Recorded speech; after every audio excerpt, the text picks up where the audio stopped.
যে বালিপাৰা ফাউণ্ডেশ্যনৰ উদ্যোগত আৰু বালিগাঁও গ্ৰীণ ভিলেজ ডেভেলপমেণ্ট কমিটিৰ সৌজন্যত ইয়াত ভৰলী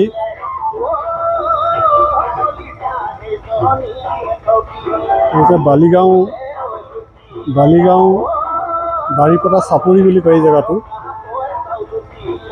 ইয়াত তিনিদিনীয়াকৈ 22, 23, 24 মাৰ্চ তিনিদিনীয়াকৈ ইয়াত এটা মানে জনগোষ্ঠীয় ফেষ্টিভেল ইয়াত শুভাৰম্ভ কৰা হৈছে। ইয়াৰ মূল উদ্দেশ্যটো হ'ল যে এই অঞ্চলৰ জনগোষ্ঠীয় লোকসকলৰ কৃষ্টি সংস্কৃতি বিভিন্ন উৎপাদিত বস্তু প্ৰদৰ্শন কৰা আৰু দেশী বিদেশী পৰ্যটকসকলক ইয়ালৈ নিমন্ত্ৰণ কৰি এই অঞ্চলৰ উন্নয়নৰ কাৰণে কাম কৰা। আমাৰ ধৰি লওক এই নাগালেণ্ডৰ যি হৰ্ণবিল ফেষ্টিভেল কি একে উদ্দেশ্যৰে আমি ইয়াতো তেনেধৰণৰ এটা আৰম্ভ কৰিছোঁ। ইয়াত ফেষ্টিভেলৰ কাৰণে যথেষ্ট জেগা আছে আৰু কাষতে আছে জীয়াভৰলী নদী, সুন্দৰ পৰিৱেশ। এই পৰিৱেশত আমি দেশী বিদেশী পৰ্যটকসকলক আকৰ্ষিত কৰিব পাৰিম বুলি আশা ৰাখিছোঁ। ইতিমধ্যে ইয়াত পৰ্যটকসকল আহিছে, তেওঁলোকে এই অঞ্চলৰ সৌন্দৰ্য উপভোগ কৰি অতি ভাল পাইছে আৰু ইয়াৰ লগে লগে আমাৰ গ্ৰাম্য অৰ্থনীতি বিকাশত যথেষ্ট অৰিহণা যোগাব বুলি আমি আশাবাদী। কাৰণ আমাৰ উৎপাদিত কাপোৰ কানি যথেষ্ট চাহিদা আছে। আমাৰ জনগোষ্ঠীয় খাদ্য সামগ্ৰীবিলাকৰো এটা মানুহৰ এটা আকৰ্ষণ আছে।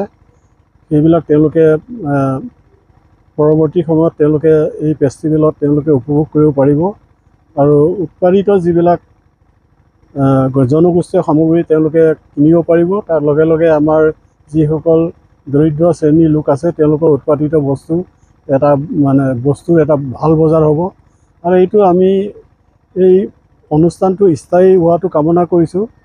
ইয়াৰ পৰা যাতে মানে পৰ্যায়ক্ৰমে এইটো আৰু উন্নতি হয় আৰু মানুহ আকৰ্ষিত কৰিব পাৰোঁ আৰু বিভিন্ন অঞ্চলৰ মানুহ যাতে সহযোগ ইয়াত কৰে সেইটো আমি কামনা কৰিছোঁ। আৰু আমাৰ গাঁৱৰ উঠি অহা যুৱকসকল তেওঁলোকে যথেষ্ট সহযোগ আগবঢ়াইছে, উৎসাহিত। আৰু ইয়াত আমি আমাৰ জনগোষ্ঠীয় কৃষ্টি সংস্কৃতি নৃত্য গীতবিলাক আমি প্ৰদৰ্শন কৰাৰ ব্যৱস্থা কৰিম। আৰু তেনেকৈ আমাৰ অতিথি শিল্পীসকলকো আমি জনগোষ্ঠীয় অতিথি শিল্পীকো পৰৱৰ্তী সময়ত আনি আমি নৃত্য গীত প্ৰদৰ্শন কৰি ভ্ৰমণকাৰীসকলক আকৰ্ষিত কৰাৰ আমি ইচ্ছা কৰিছোঁ বা আমি পৰিকল্পনা কৰিছোঁ। গতিকে আমি ভাবোঁ যে এই বালিগাঁও বাৰীপটা চাপৰি যি আমি ইয়াত আজি ইকো ফেষ্টিভেল আৰম্ভ কৰিছোঁ, এই ফেষ্টিভেলটোৱে এটা সময়ত বিশ্ববিখ্যাত হ'ব। গোটেই বিশ্বৰ পৰ্যটকসকলক আকৰ্ষণ কৰিব পাৰিব আৰু লগে লগে পৰ্যটক উদ্যোগটোৰ পৰা আমাৰ স্থানীয় ৰাইজসকল সুবিধা লাভ কৰিব পাৰিব। ধন্যবাদ। একচুৱেলি যোনটো আমি জীয়াভৰলী আনে ইকো ফেষ্টিভেলটো আমি প্লেনিং কৰি সপোন চাই আছিলোঁ আগৰ পৰাই যে আমাৰ ইয়াত বালিগাঁৱত এইটো স্ক'প আছে তেনেকুৱা ফেষ্টিভেল এটা হেৰি কৰা। কাৰণ কি আমাৰ এই বালিগাঁও বা এই জীয়াভৰলী অঞ্চলত এতিয়ালৈকে তেনেকুৱা ফেষ্টিভেল এটা আয়োজন কৰা নাই, যোনটো একদম নেচাৰ অৰ্গেনিক বা ইকো তেনেকুৱা ফেষ্টিভেল আয়োজন কৰা। মেলা তেনেকুৱা হয়, কিন্তু আমি এবাৰ বহুত বছৰৰ সপোন চাই থকাৰ পাছত এটলিষ্ট আজি মানে এই সপোনটো এটলিষ্ট ফুলফিল হৈছে অলপ হ'লেও। আমি চেষ্টা চলাইছোঁ। আমি ভাবোঁ যে এনে সপোন চাই থকাতছে আমি এই যোনটো আমি সপোন চাইছোঁ সেইটো কৰাটো উচিত। আমি হওক ছাকচেছ হওক বা নহওক আমি এটলিষ্ট ট্ৰাই কৰিছোঁ। মই জানো এতিয়া আমাৰ ফাৰ্ষ্ট হয় এইবাৰ, চ' আমি যিমান এক্সপেক্ট কৰিছিলোঁ সেইমতে হোৱা নাই। হ'লেও এটলিষ্ট আমি ক্ৰাউডক বা মানুহক এটা মেছেজ দিব পাৰিছোঁ যে আমি এটা ফেষ্টিভেল এটা অৰ্গেনাইজ কৰিছোঁ। আমাৰ টীমটোৱে আমাৰ গোটেই ইউথকেইটা মিলি আমি সৰু এটা টীম হৈও আমি চব একগোট হয় এটলিষ্ট সেই মেছেজটো দিছোঁ যে আমি এটা ট্ৰাই কৰিছোঁ। এতিয়া আমাৰ গাঁৱৰ ইউথকেইটা উৎসাহ বাঢ়িছে, মানে সিহঁতে যি ভাবি আছিলে এটলিষ্ট সেইটো ফুলফিল হৈছে অলপ হ'লেও। এতিয়া আমাৰ এই ফেষ্টিভেলত আমি ইয়াতে একদম প্লাষ্টিক মানে বৰ্জন কৰিছোঁ। আমি ইয়াত অলপো না ডিছপ'জেল ইউজ কৰিব দিম না পানী বটল ইউজ কৰিব দিম। ইয়াতে টোটেলি অৰ্গেনিক হ'ব, টোটেলি ইকো মানে ফ্ৰেণ্ডলি বস্তু ইউজ কৰিব লাগিব। কলপাতত কিবা খাৱা বস্তু দিব, চুঙা পিঠা, বৰা চাউলৰ তাৰপিছতে আপং আছে, গাহৰি পোৰা, তেনেকৈ টোটেলি আমাৰ সেই এথেনিক ফুড থলুৱা খাদ্য লগতে আমি কি কৰিছোঁ, আমি আমাৰ জাজিমুগৰ পৰা আহিছে, ঢকুৱাখানাৰ পৰা আহিছে, মাজুলীৰ পৰা আহিছে, গেষ্ট আহিছে গাঁৱত।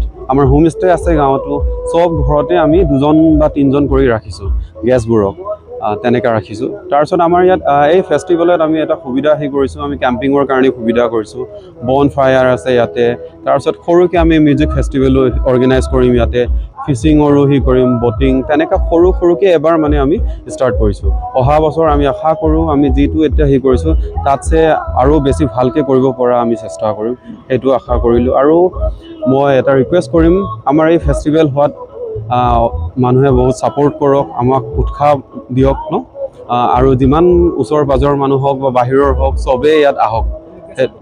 লোকেশ্যনটো আমাৰ এই জীয়া ভৰলী নদীৰ ওচৰত, মেপত মাৰিলে ওলাই যাব, green village bamboo river house বুলি মাৰিলে আহি যাব। প্ৰথমতে সকলোকে স্বাগতম জনাইছোঁ ভৰলী আন ইক' ফেষ্টিভেললৈ। আজি আমাৰ স্থানীয় সমাজকৰ্মী, লগতে আমাৰ জীয়া ভৰলী অঞ্চলৰ গৌৰৱ শ্ৰীযুত কমিশ্যন মিলি ডাঙৰীয়াৰ দ্বাৰা আজিৰ এই অনুষ্ঠানটি উন্মোচন কৰা হৈছে। আৰু আমি সকলো ৰাইজক অনুৰোধ আৰু আমি ৰিকুৱেষ্ট কৰিছোঁ যে আপোনালোকে এই উৎসৱত আমাক সঁহাৰি জনাই যেন এই উৎসৱ আমাৰ 22, 23 আৰু 24 ফেব্ৰুৱাৰীত হৈ আছে।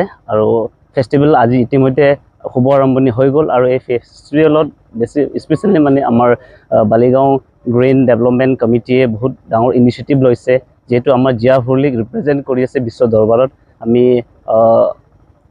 লগতে জীয়া ভৰলী আন ইক' ফেষ্টিভেলত সকলো আহক, আমাক সহায় কৰক আৰু আমাৰ জাগা উন্নতি আৰু লগতে আমাৰ যুৱচামক এটা উৎসাহ দিয়ক, যাতে নিজৰ সংস্কৃতি বিশ্ব দৰবাৰলৈ পৰিদৰ্শন কৰিব।